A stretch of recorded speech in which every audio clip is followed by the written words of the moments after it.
right, so now continuing on with WPF, we are going to focus on 4 exercises for today. And the first exercise that we're going to focus on is to create a WPF application that will serve as a simple username and password login box. Upon clicking on the login, if the login is correct, we're going to, now in this case, we're going to hard code the username Jim Kirk and the password Enterprise. And we're going to create a message box indicating correct login and a message box indicating incorrect login for, of course, an incorrect login.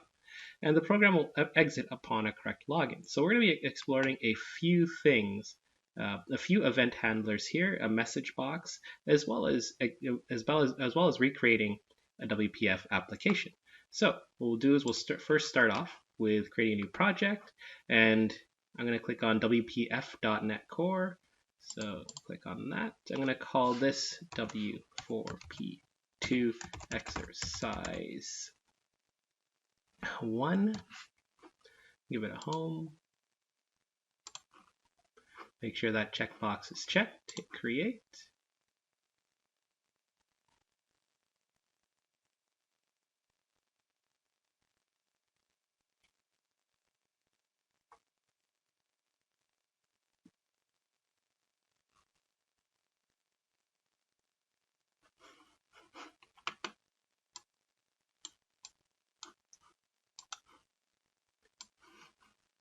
Okay, so put the window there. It's initializing, so we still have our Zamel down here. We have our GUI editor here, our window designer. We have main window.zamel and main window.zamel.cs there as well. So let's first start by resizing this window. And because we know the typical login window is not this big, so what I'm going to do is, like I said last time around, it's best to actually click on the window object itself. If we try clicking anywhere there, we're going to get the grid. So we'll start with window. I'm going to start by resizing it down to something. Let's try it again. Highlight window. There we go. It's a little more reasonable. Maybe about like that. That looks reasonable there. All right. And we increase the size. Now we have a little more space to work with and zoom in more. All right, so we got our size. Now let's add a couple of labels. So go to my toolbox, search for a label. All right, gonna throw that there. It's gonna say username. So we'll go over to properties and content and change the word label to username. And I'm gonna throw another label on.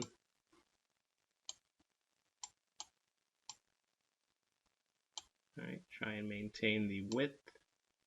There we go. And password. All right. Now for username, let's bring in a text box.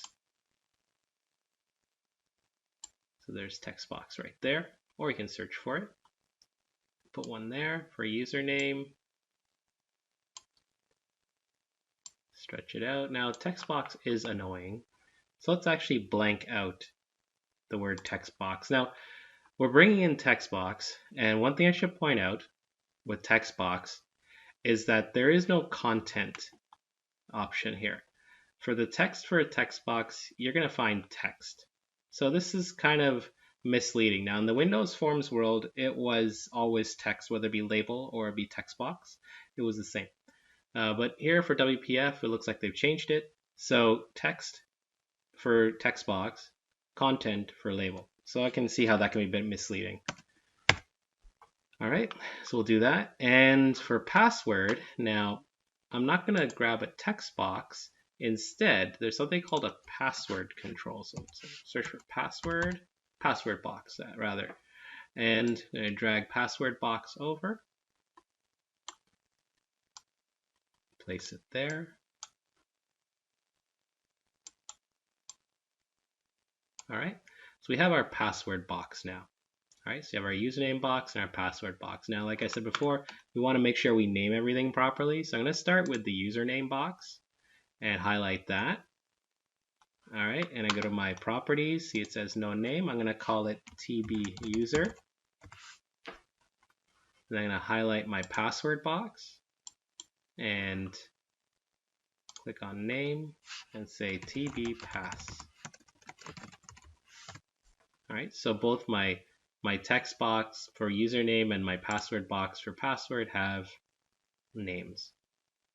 All right, I didn't bother with the labels for username and password. They're static labels, so it doesn't really matter because we're never going to access the data inside of them. All right, now we need two buttons. So I'm going to search for a button. Or it's actually right there. I'm going to grab that button. I'm going to stretch it out. I'm going to put it about there. And button uses content, so there's content, call it login. And let's name this button BTN login. Now, I'm going to try and copy and paste. And so I did something really quick there, which I know you're probably thinking, what did I just do? First off, I clicked on I had the button highlighted, and Control X, Control C, and Control V, they still work. So the typical cut, copy, and paste that you're used to seeing in typical Windows applications still work here. So we applied them right now. So I did a copy and paste, or you can just drag another button if that's what you feel like doing. Either way, it's fine. But we have here our login button. So now I got to modify this one. And if you see in the Zamel, it called it btn login underscore copy. So you have the option now to change it. So I'm going to call it btn cancel. All right. And I'm going to change the content to be the word cancel. All right. So we have our login box here. I'm going to shrink this down a bit. So it's still kind of big. So I'm going to highlight window. Shrink this down. Something a little more reasonable. There we go. And that's it for our GUI. Now the rest of the work is going to take place inside the C# code. So what we're going to do is let's generate our event handlers here. Since we have two buttons, let's go ahead and do that. So we made sure that we properly named each. So this is named btn login. This is named btn cancel. Now, there is an error. Let's see what the error says. btn login copy was not found. Ooh, okay, view code. btn cancel. All right, maybe it just needs a little bit of a wake up. So let's keep pursuing. In fact, before we do, let's just run and see if this will allow us to go.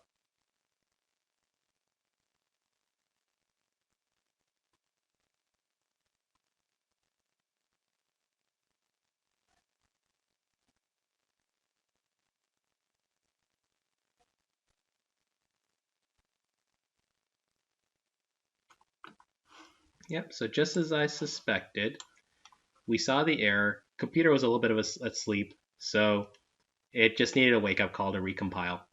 And it looks like everything's working fine. All right, so just hit X to make it go away. And we can continue on with what we're working on here. So we have both of our buttons named properly, btn login, btn cancel. I'm going to start with cancel, just double click on cancel. All right, so it auto-generated btn cancel underscore click. I'm going to go back to main window.zamel, double click on btn login, btn login underscore click. So I have both of my event handlers. All right, now let's go ahead and start with the login button. All right, so the first thing I do is I'm going to hard code my username and password. So I'm just going to create some class variables to do that there.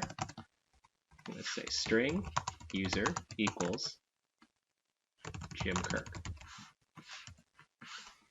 And string pass equals enterprise. And notice the case. So capital E, capital J, and capital K for both items. And I'm going to start with login. And let's just do a simple if statement. So we can see we are hyper secure here by saying if tbuser.text equals user and tbpass. Now here's the interesting about PasswordBox. It's tbpass.password equals pass.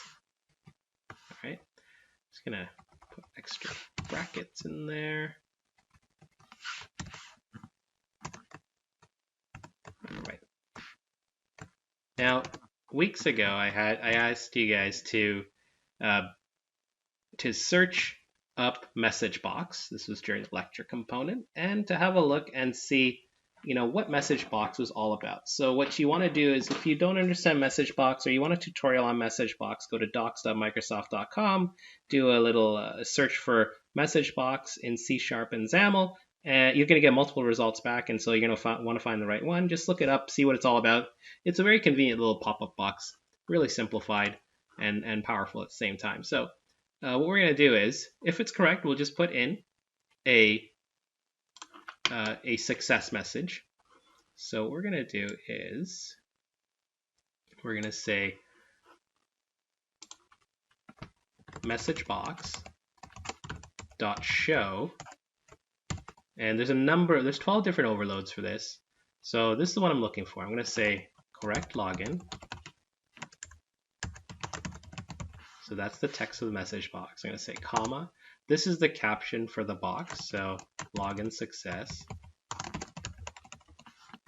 And I'm going to keep going, another one. All right, so now I have the option to specify what buttons go on this message box. So I'm going to say message box button dot, and I'm going to go with OK. So you can see the different button styles: OK, yes, no, OK, cancel, and yes, no, cancel. And feel free to play around with each of them to see what they look like. So I'm going to hit OK. And one more. We have the option for a message box icon. So I'm going to say message box icon, image dot, and we'll just say information. All right, that's our message box. All right, now let's see what happens when we run this on its own.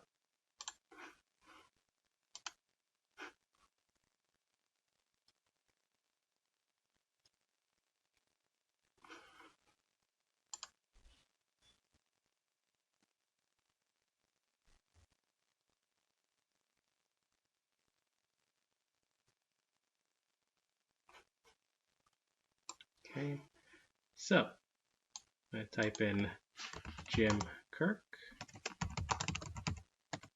Enterprise. Hopefully I spelled it right. Login. There you go. Correct login. Login success. Hit OK. And that's it. But the problem is we wanted the whole box to close. All right. And so what we need to do is add a little bit more to our message box code. What we need to do is figure out what button was pressed, or if a button was pressed at all. And so what we do is we want to get back the result of the action on the message box. So we're going to add a little bit more to MessageBox.show by saying var result equals MessageBox.show. And now we're going to test for whatever result is. So we're going to say if result equals MessageBox result dot OK. You want to make sure the buttons line up. See, I have MessageBox button OK. So I want to check for MessageBox result OK. So I want to make sure the buttons line up. And then from there, if it does, great. This dot close. All right. Now, since we're at it, let's do let's fix that. It's actually got the curly brackets there. Now let's also look at our if statement. So if they put in a bad login, well, we need to tell them that, hey, this is the wrong login. So we'll say else, and we'll say we're not going to care for the result because we want the login box to continue if they made a bad login. So we're going to say is message box dot show, we're going to say incorrect login. We're going to say our second argument is login failed. Then we're going to have our buttons be another OK button, so message box button dot OK. And finally, message box icon or image dot, let's do error. Error makes more sense. Or warning, I mean either one is fine. I'll choose error. Okay, so now, and also for btn cancel, let's actually have the box close. So we'll say this dot close. All right, and then that'll be our cancel button. That'll be our error if something happens. So mostly there. Let's try again.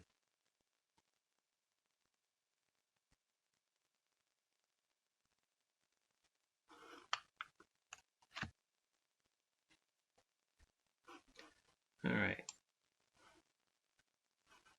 So now I'm going to try the wrong login. So I'll say Jim Kirk, lowercase, enterprise. I kept capital E for that. Login. Oops, incorrect login. Error. Login failed. Hit OK. And let's do a cancel. So we already tested a correct login. We know that that works. Hit cancel. The box closes as well. All right, so that completes exercise 1. Let's move on to exercise 2. So I'm going to close this. Let's do a control. Let's actually open up a new Visual Studio. Do Control Shift N if you didn't close it. I can just open Visual Studio again. And I'm going to say WPF App again. And I'm going to call it W4P2 exercise 2. All right, week 4, hit create.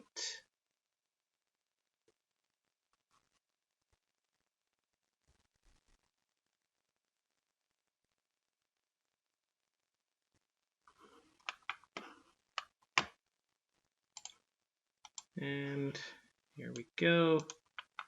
All right, it's still loading. All right, but before we continue into exercise 2, we should see what it is all about. So the question for exercise 2 is create a WPF that is a 2x2 grid. So we're going to jump into grids now. In the grid, quadrant 1 will have 2 text fields with name and email. Quadrant 2 will have a button that says submit. Quadrant 3 will have labels showing the name entered and email after clicking submit. So basically the results of whatever you entered in the 2 text boxes, you click submit and the results will be in quadrant 3. And quadrant 4 will have instructions on how to use this app. So example like enter name and email and click submit. All right. Now furthermore, we're going to have a file menu with file, edit, and help options and a few sub options. So we just have, for example, like file, we'll just make up stuff like a new, save, and quit. And then for edit, we'll have like cut, copy, paste. Help will just have like a help window or something. And finally, we're going to have a message box to confirm, are you sure you wish to exit upon quitting? So we're going to actually investigate an event handler here for how do we trigger something upon you hitting the X button, for example. All right, and we'll also look at how to enable an event handler inside one of the file menus. Okay, so let's get started. So the first thing we're going to do is we're going to start with the file menu at the top. Now things get a bit tricky. Let's start looking at the document outlines. We have window and grid. And I'm going to leave the size of the window as is. What I want to do is I want to add a file menu, but the grid is going to be a 2x2 grid. So I need to leave things the way they are. In fact, what I'm going to do is keep this grid the way it is as a 1x1 grid. And I'm going to have a grid inside of here for my 2x2 grid. I'm going to have something else to hold my file menu. What I'm going to first start doing is actually adding something called a dock panel. the dock panel will be at the top and it will house our file menu. So what I'm going to do is search for a dock panel, and there it is. I'm going to drag it onto here. Let's see where it lands. It actually encompasses the entire screen. I'm going to reduce that.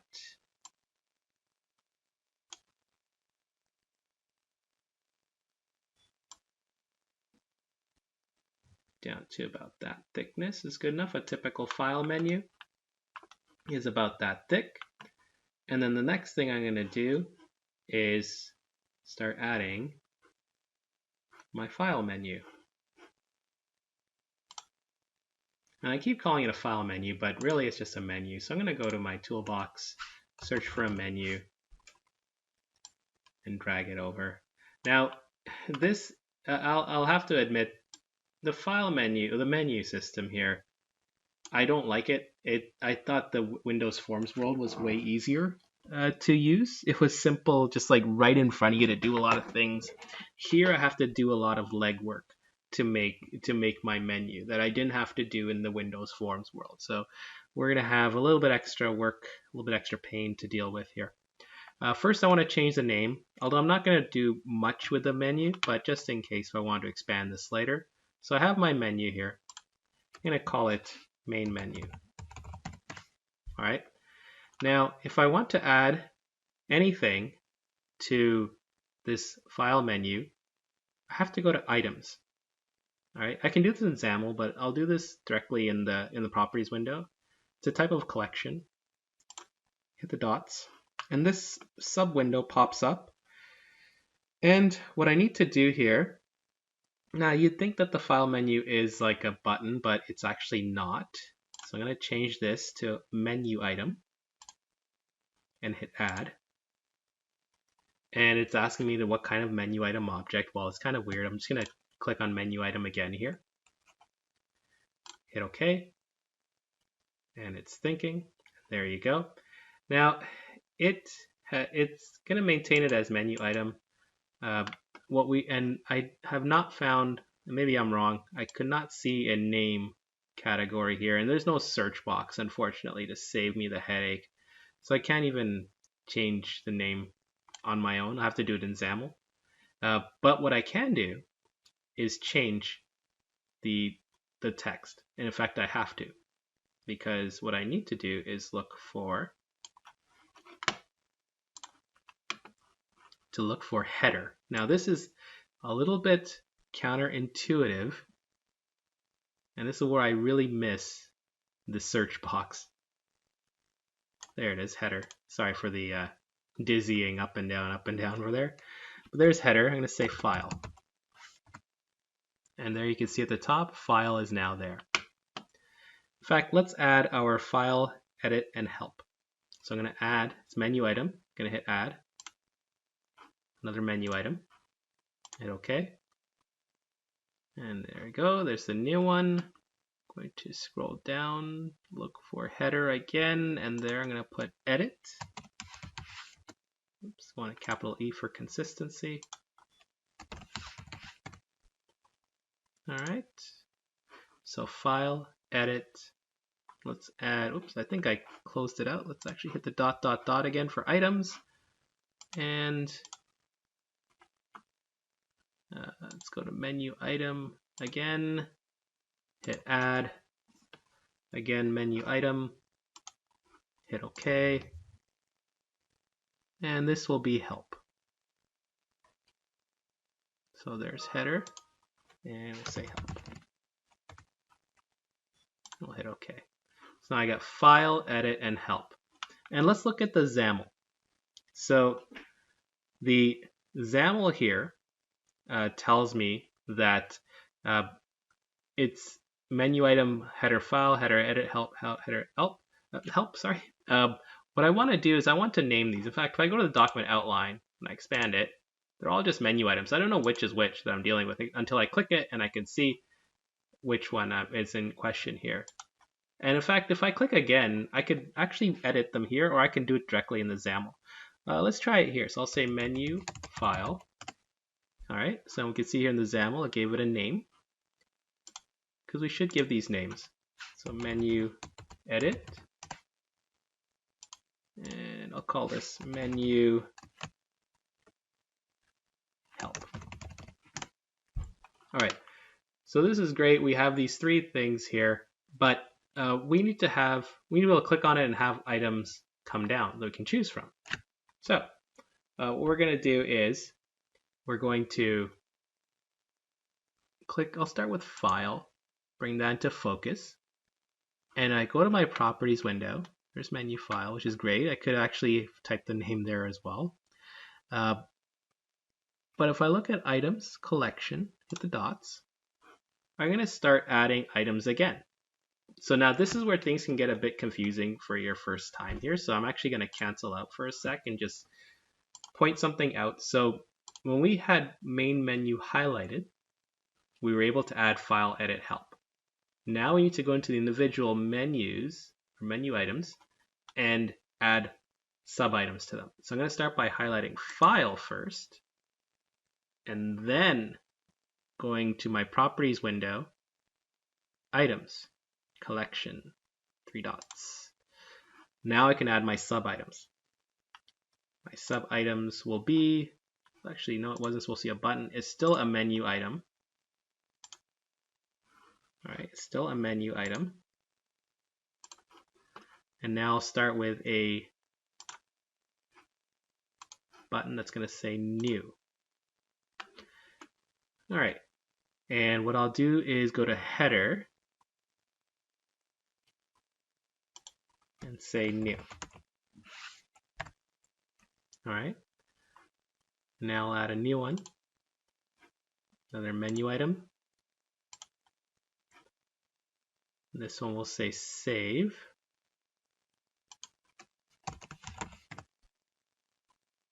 Another one. And quit.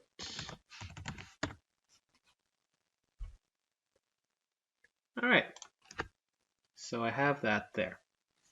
All right, now let's give each of these names. So if I expand Menu File, I could see menu items there. I can actually edit them under the name for properties, or just click again. And I'm going to call this Menu New, Menu Save, Menu Quit. All right, and so now I have my buttons there. In fact, let's do the cut, copy, and paste for edit, and then we'll do our help, and then we'll actually run it all together and see our full-on menu system. So now I want to do edit, so I'm going to click on edit, and I'm going to go to my items collection, hit 3 dots. All right, I need menu items again. All right, and so this first one will say cut.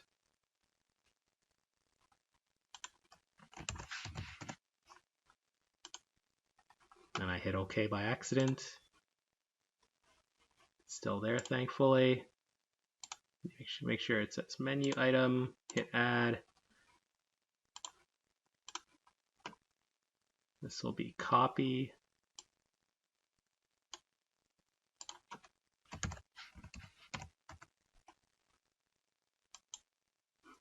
And finally, paste.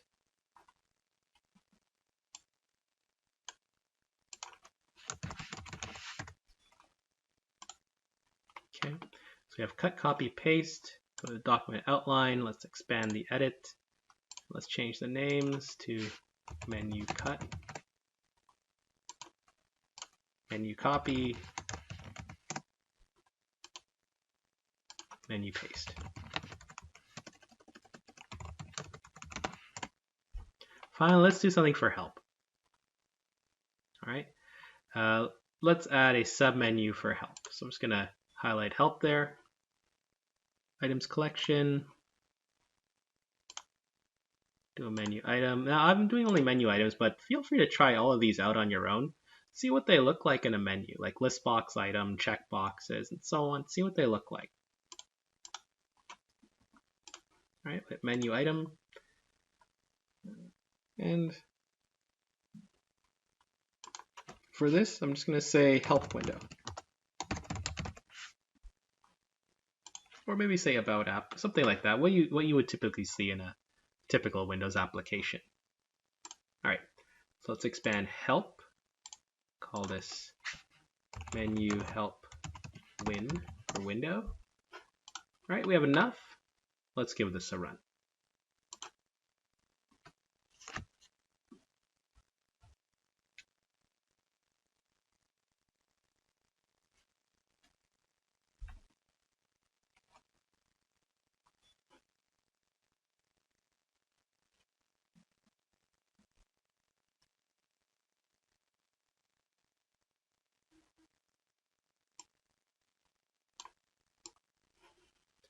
Now, interesting there. Looks like it's cut off a bit, so I have some sizing to do, but you can see all of my help, all of my window stuff is there. What if I stretch this? There you go.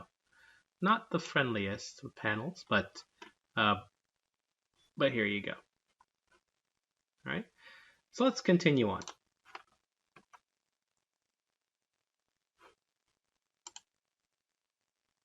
All right, now, in fact, maybe I'll stretch that out a little bit just so that. Right, and move along. Now we said that we we're going to have a 2x2 grid that's going to be housed below it. So we can see here we got our main menu. I'm going to actually collapse the main menu there. So we have the main menu, we have our dock panel, and collapse that as well. I want to add another grid. There it is, a grid. I'm just going to throw it somewhere there. All right, it actually encompassed the entire thing, but let's see the hierarchy. So we have grid, dock panel, grid, so that's okay. It's overlapping our file menu, which is not what we want. We actually want to shrink that to be below our file menu there. All right, and we want this to be a 2x2 grid. So if I highlight grid, right, and I go to its properties, now we could actually add the column definitions and row definitions directly in Zamel, or we could actually do it through properties. So I'm going to do it through properties. I'll search for row, and there's row definitions. It's a collection. If I hit enter, and what I want to do now is add something called a row definition. So I'll add a row definition for each row that I want to have. So I want to have 2 rows. It's a 2x2 grid. So I'll hit add, and the height. So let's see, this is the most important part for the height, and it's either auto, pixel, or star. So I can specify how many pixels I want thick for this, but dealing with pixels is not the best thing. You want to deal directly with relative sizes. And so we keep it as star because we want this to be like 1 unit. All right. When we say star, it'll calculate based on how many row definitions I do, how thick the cell should be automatically, or how thick the row should be automatically. And so what I'm going to do is I'm going to add a second row definition, and it's also 1 star. So I have this row and this row. Between the two of them, there are 2 units, right? And so the star represents that it'll resize the thickness of each row automatically there. All right, so this is exactly what I want. This is good enough. You hit OK. Now you can see it is resized, give me 2 rows of equal thickness. Now let's do the same for columns. So I'm going to search for column. And there's column definitions. Hit the 3 dots, add a column definition. There it is, 1 star. I'm going to have it even. Another one, 1 star as well. If I hit enter, now I actually have an even 2x2 grid. All right. So now I can move on to populating each individual item here. So I'm going to start with the first quadrant where we have name and email. So I'm going to start by adding some labels.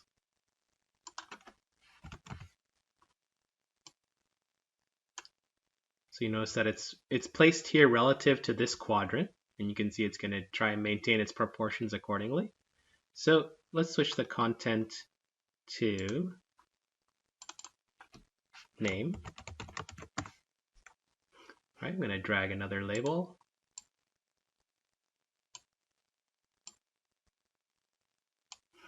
Say email for the content. I don't need to put in a name because these are static labels. Now I'm going to add 2 text boxes. So there's text box. Just line it up a bit.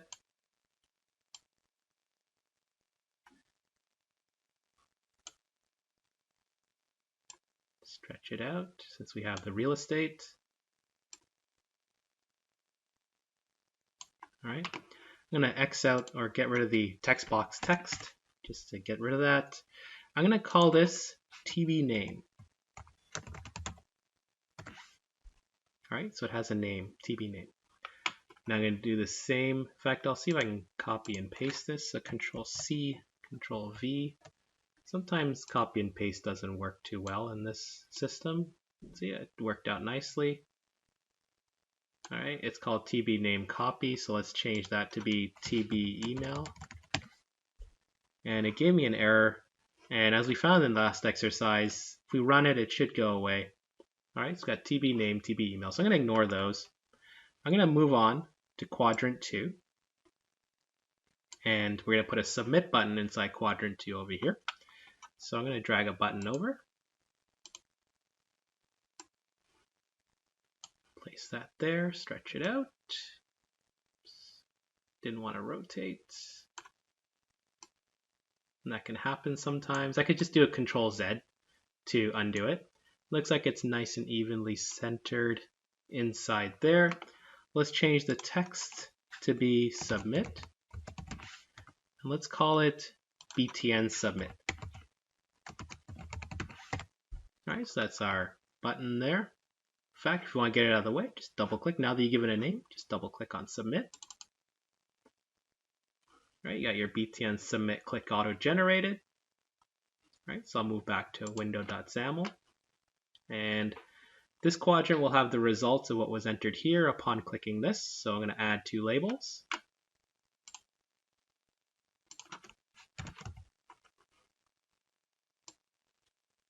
So put a label there. There we go, centered. I'm going to call it LB name. And we'll change the content to name entered just so people know.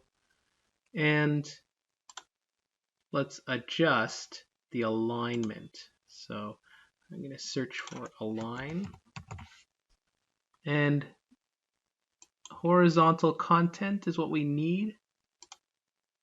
And vertical content, both centered. Okay.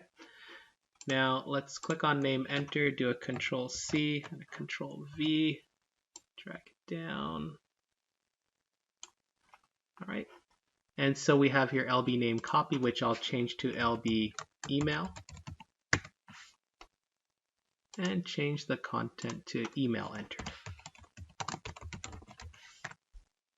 All right.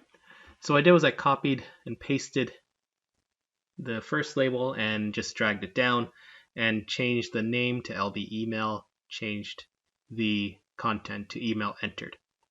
All right, one final label for instructions. Let's just stretch this out.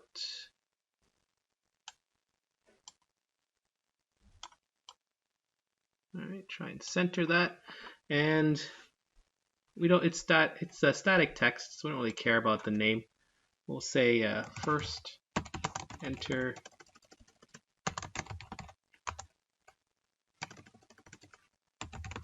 name and email, then click submit.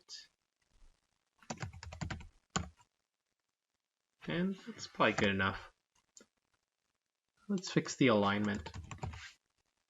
So under horizontal content, we'll center it. Vertical content, center it. And that looks good. If you want to play with the font, go right ahead. Okay, let's jump back to our submit button and let's generate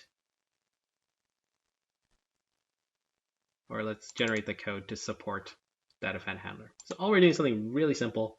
We're just going to say lb name.content equals tbname.text and lb email.content equals tbemail.text. And we have enough to run. So let's see what happens.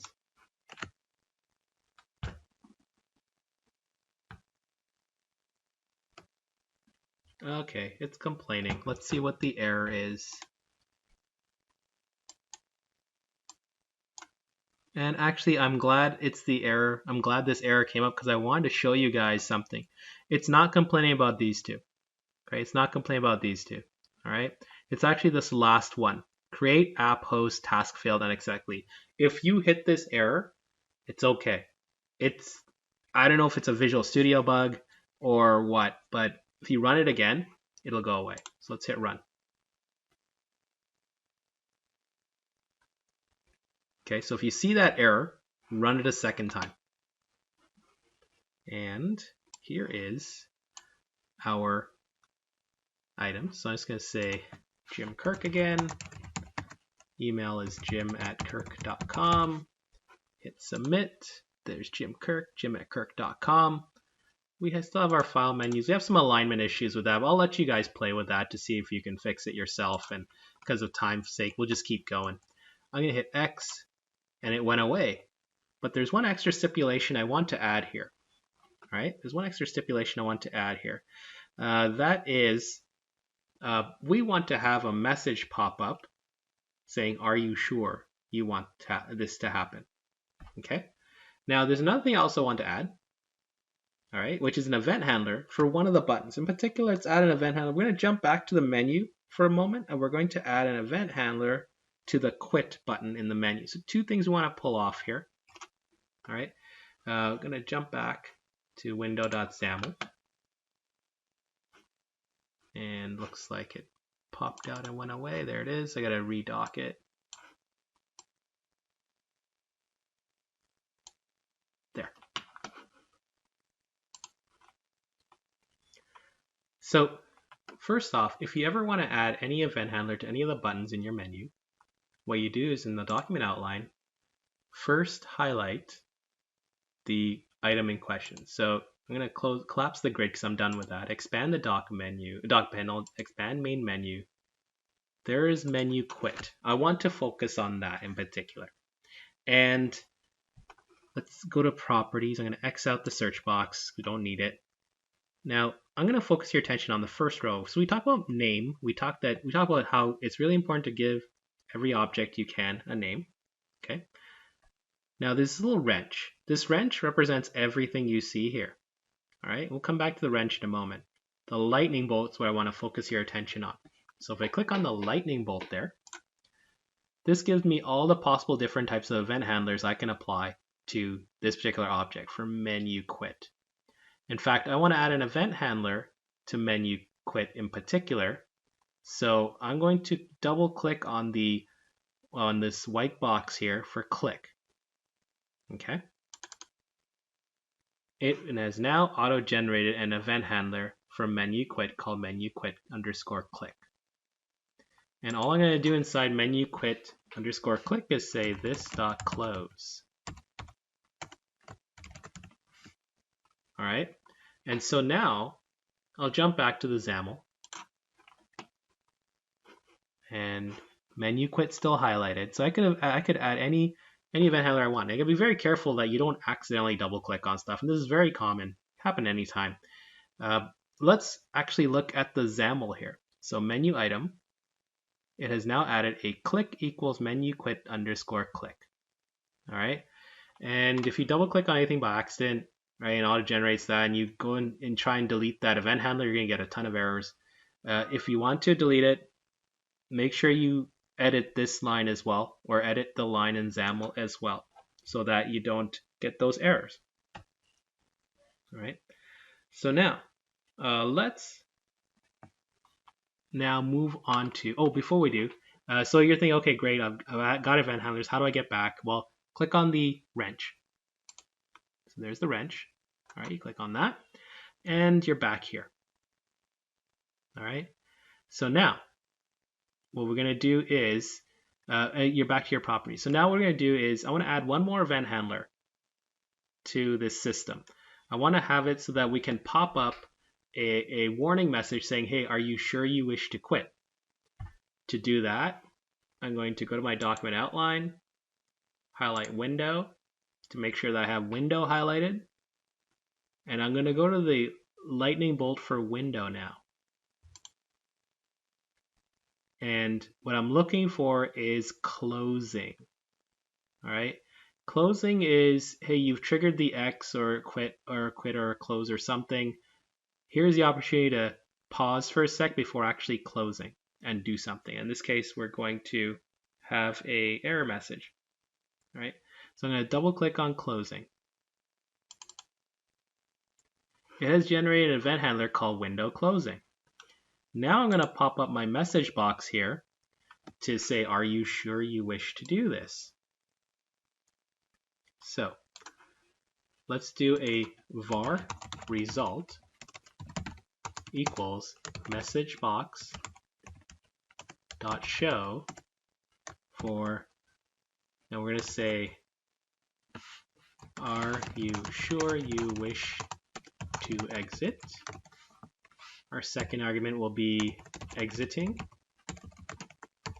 Third argument, we're going to do like a yes no button. So we'll say message box button dot yes no. And finally, the icon will be message box image dot question, because it's a question. All right, let's put that on separate lines for readability there. Probably should have done that in the first place. And now we'll say var, sorry, not var. We'll use an if statement. So we're going to say if result equals message box result dot no. So if the no button was clicked, then we'll say e.cancel equals true. All right, so what's happening now is that with the window.closing event handler, it's going to close no matter what. What you want to do is you want to have the opportunity to prevent closing from happening. So if somebody clicks yes, you're going to do nothing. Just let it continue to close. Now if somebody hits no, you want to be able to stop it from closing. All right, and that's where this argument cancel event args e comes in. All right, so if the person clicks on the no button, all you have to do is just say e.cancel equals true, and that is what prevents us from being able to close. All right, let's give it a try. And all we have to do now is we don't have to do anything further. Anytime we do a this.close like this, this will trigger no matter what. So now let's run this and let's prove it.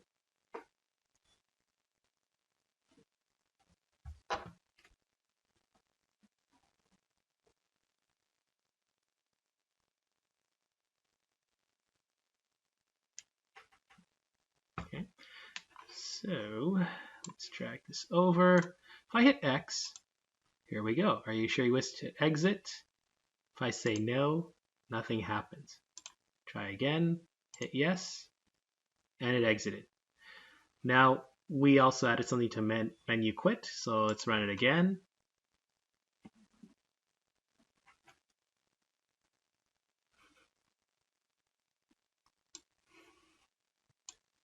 And we'll file, quit, and here we go again. Are you sure you wish to exit? Yes. And so there you have it. That's exercise 2. So we've investigated playing with grids.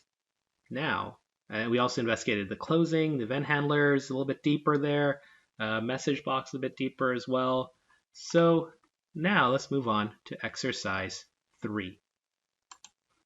So let's read out what exercise 3 is all about. So this is saying create a WPF app that will serve as a user profile page for our user Jim Kirk. We're going to use expanders to consolidate profile information to groupings, such as personal information. We'll have like a profile pic, name, rank, starship. We'll have achievements, which will be checkboxes consisting of completed academy, completed spacewalk training, completed special missions training, completed command training. We'll have a medical status expander that'll have just a list box listing out cleared for duty, 3 months rehab, 6 months rehab, 9 months rehab, and unfit for duty. Okay, so we're going to use expanders to hide and unhide these groups of items.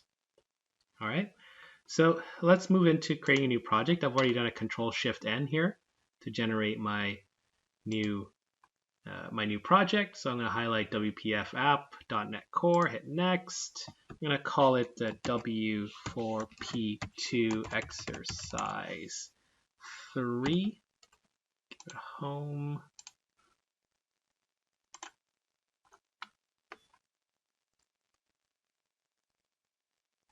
All right, and it's generating my main window.zamel.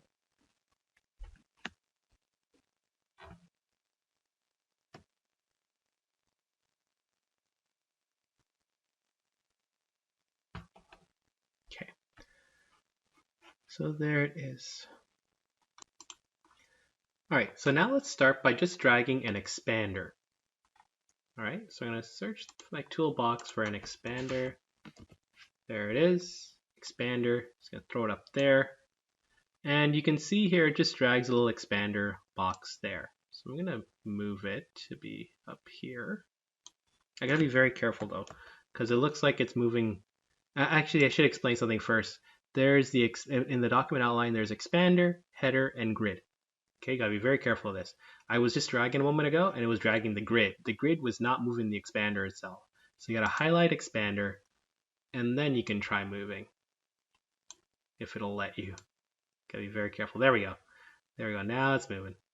All right, give a little bit of a gap there. I think that's good. I'm going to stretch it all the way across the window. All right, and put it out there. And so now it has here a grid, an expander. All right. Now let's go back to document outline. If I highlight header, let's change that text expander to be personal information. So if I go to header under properties for that expander, I will change it to personal information. Hit tab, and you notice that personal information has changed. Right, let's just zoom in a bit, make it a bit bigger so it's easier to read. Yeah, that's better. And so now, personal information. And so now we can add in name, rank, starship. I'm going to hard code this stuff. So I'm going to add a bunch of labels. Won't do any CS code for this particular exercise here. Let's just drag it up there. Content for this label will be name Jim Kirk. All right, let's add another label. And what you'll notice is what happened here. All right, it threw another label. If I try moving it around, what happened to my first label? I just dragged a second label. Let's go to our document outline. That's not good. So let's undo this and see what happened here.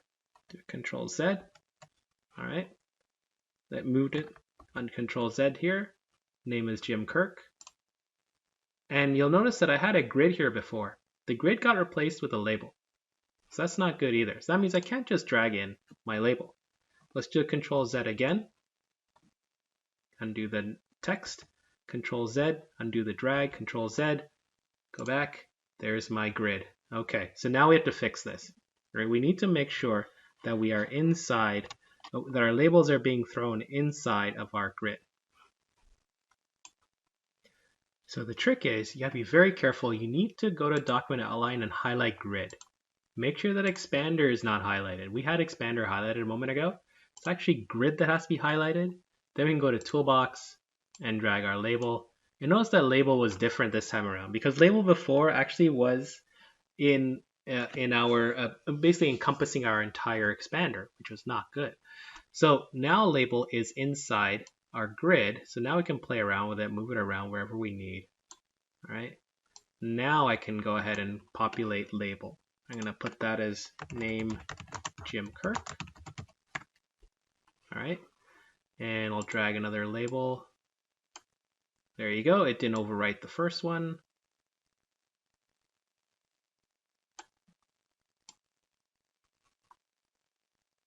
All right. So this will be rank captain.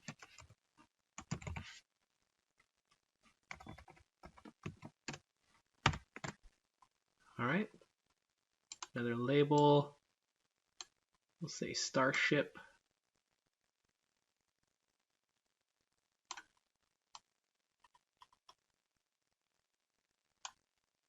All right. Starship Enterprise. All right. The exercise mentioned putting in an image for a profile pic. I'll show you how to add the image, but I'm not going to add an image because I don't have any images on me right now. I could throw an image there, right? That might look prudent. And then I'll have to modify source and actually search for an image, or I have to bring in images into my project and then just hit the drop down, it'll choose the image as well. But either way, we'll be able to put an image right there. So I'll leave that for you guys to play with. All right. Now, one thing I didn't point out with, I'm going to go to my Zamel for a sec. Expander, horizontal alignment center, fine. Vertical alignment. There's something I'm looking for. It's not here. I will show you here. Actually, expand direction. By default, it's expanding down. If we look at the options, it's either down, up, left, or right. And because it didn't show anything here because the default is down, I didn't touch it. Just so you know, if you want to have expanding in different directions, you can. All right, let's run this and see what happens.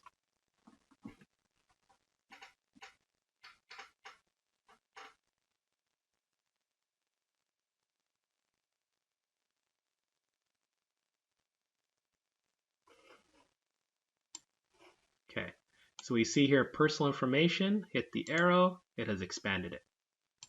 All right, hide and unhide. And the content is gray by default. You can change the gray to be a different color to add some flair to it if you want. All right, let's add our next expander. All right, so I'm going to throw another expander. Throw it like down here. There's our expander there. Oh, got to make sure that we highlight. Yep, we have expander highlighted, so got to make sure that we can drag it into the right place. All right, we'll stretch it across. Now this expander was going to have checkboxes, all right, for different achievements. And so let's now make sure that grid, actually before that, let's actually change our header text.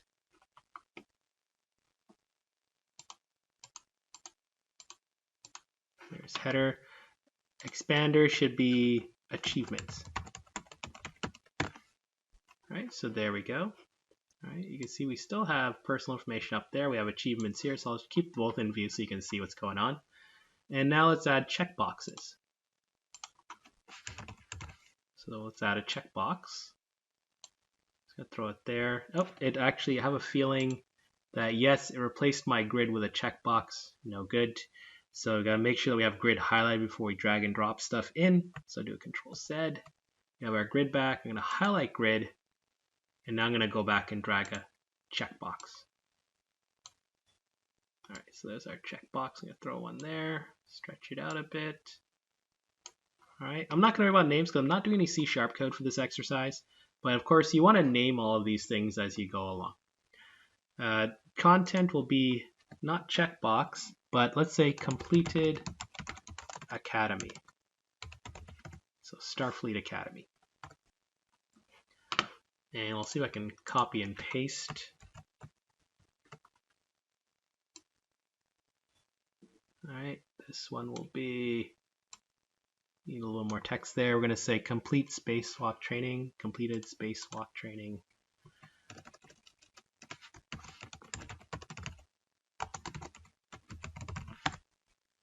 All right, let's do another paste. Actually, throw it this way. Stretch it out. This will be completed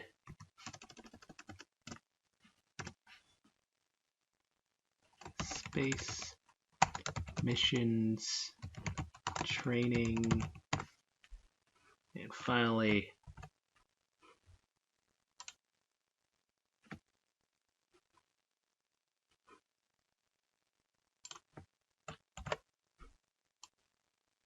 just drag that there.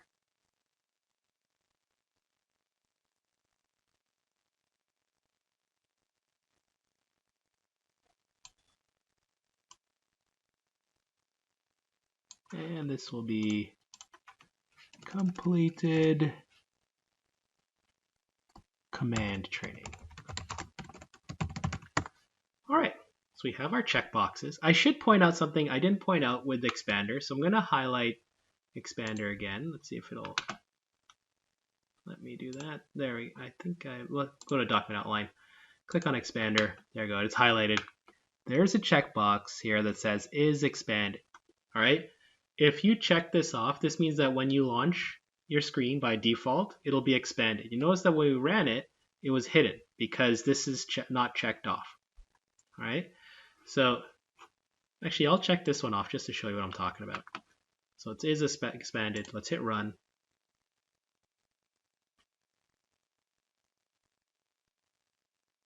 And it's got an error, which is fine. If you look at the error, it says create app host task failed unexpectedly. That's okay. I'll just hit no and run it again.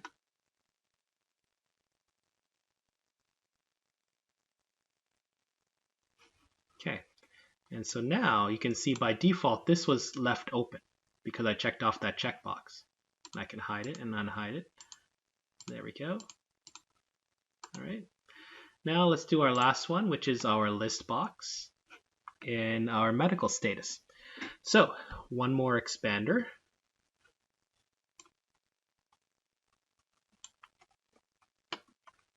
All right. And we'll do a toolbox, look for expander.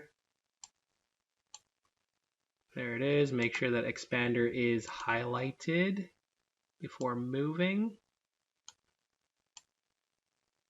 I guess you can't click on the gray area. You have to click on the white area in order to be able to move it. Stretch it out. Stretch it down. And we're going to do a list box here. So making sure, actually before, let's actually change our header to be medical status. All right. And let's look for a list box.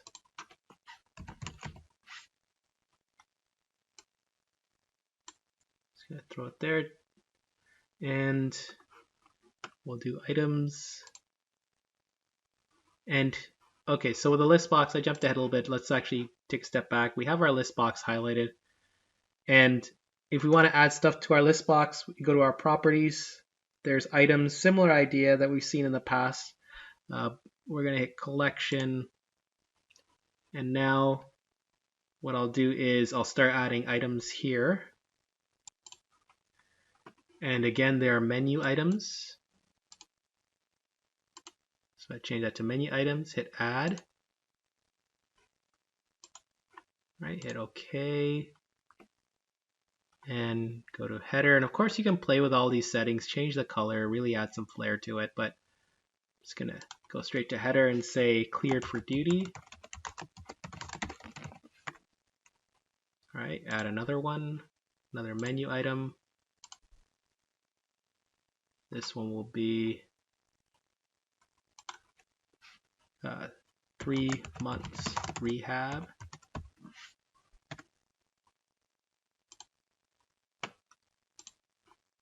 Right, hit that OK. Another one.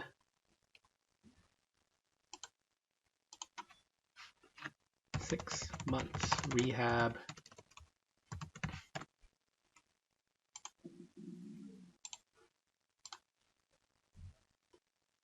And 9 months rehab. And then finally, unfit for duty.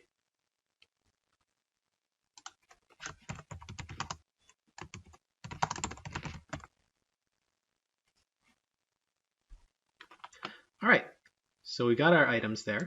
You can see that they've already been, you can see a little bar there for dragging down. Let's run this thing, see what happens. Okay, got our create app host error. Hit no, hit run again.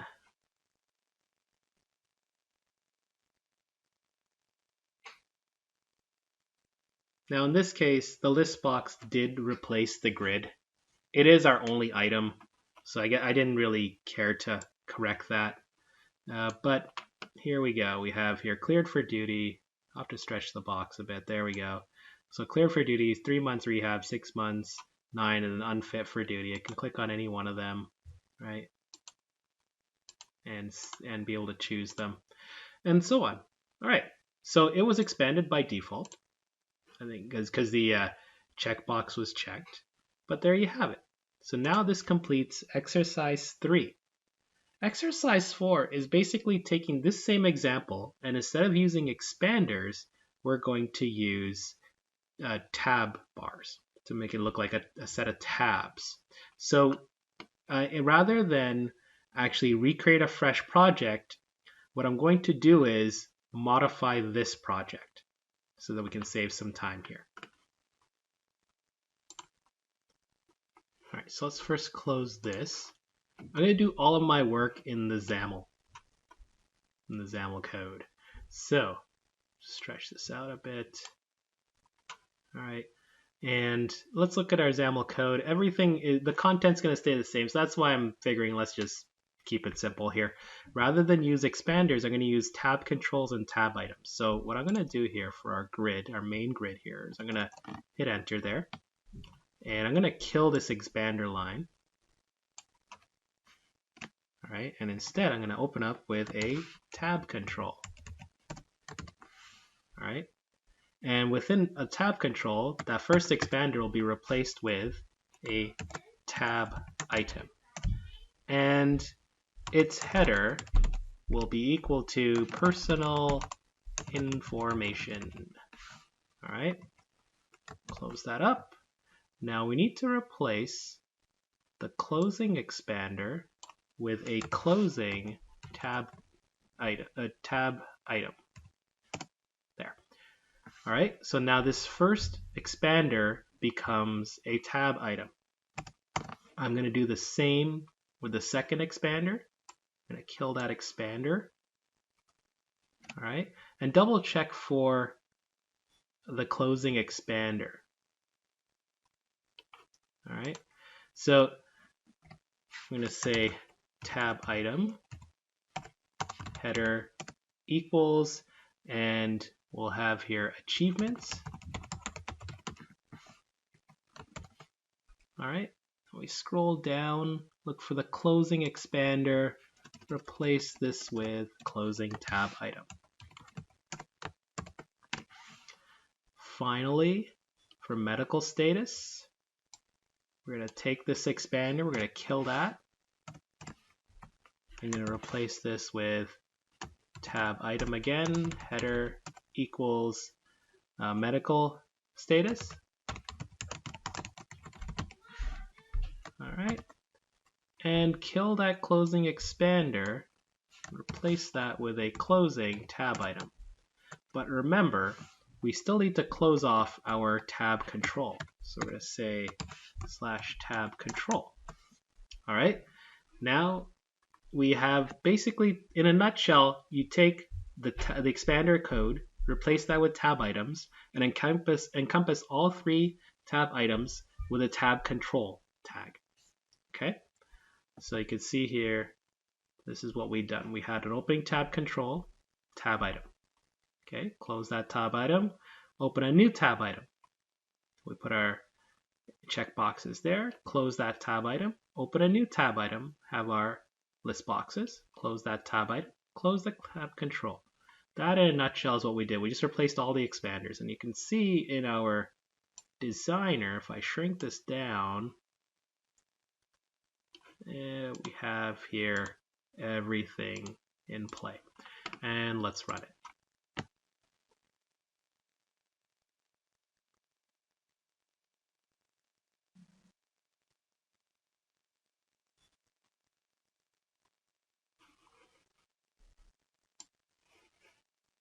All right, so name, starship rank, achievements, medical status,